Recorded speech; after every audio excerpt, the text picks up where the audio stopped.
প্রধান উপদেষ্টা অধ্যাপক মোহাম্মদ ইউনূস বলেছেন, উপজেলা থেকে সেরা উদ্ভাবন আনতে পারলেই হবে প্রকৃত আন্তর্জাতিক বাণিজ্য মেলা। পূর্বাচলে ২৯তম ঢাকা আন্তর্জাতিক বাণিজ্য মেলার উদ্বোধনী অনুষ্ঠানে একথা জানান তিনি। প্রধান উপদেষ্টা বলেন, আগামীতে বাণিজ্য মেলা হবে দেশ জুড়ে, বিদেশিদের নিয়ে ঢাকায় অনুষ্ঠিত হবে কেন্দ্রীয় মেলা। প্রধান উপদেষ্টা বলেন, মানুষ মাত্রই উদ্যোক্তা, মানুষের কাজই হলো নিজের মন মতো কাজ করা।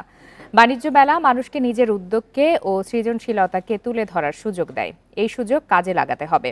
দেশি বিদেশি মিলে এবার মেলায় স্টল ও প্যাভিলিয়নের সংখ্যা থাকছে ৩২৭টি। বাংলাদেশ বাদে 7টি ভিন্ন দেশের মোট 11টি প্রতিষ্ঠান অংশ নেবে এবার।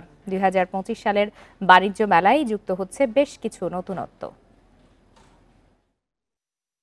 এই উপজেলাতে কাজ করছি বেশি। আমি উপজেলাতে বলছি যে ওরা কি করবে, অবাক কাণ্ড করে। কৃষির জগতে যে বিবর্তন হচ্ছে মানুষের বুদ্ধিতে, সরকার সহযোগিতা করেছে কিন্তু মানুষ বুদ্ধিটা নিয়ে নিচ্ছে, বহু রকম জিনিস আছে কৃষিতে, শিল্পে, হস্তশিল্পে, কুটির শিল্পে, যত রকমের জিনিস আছে।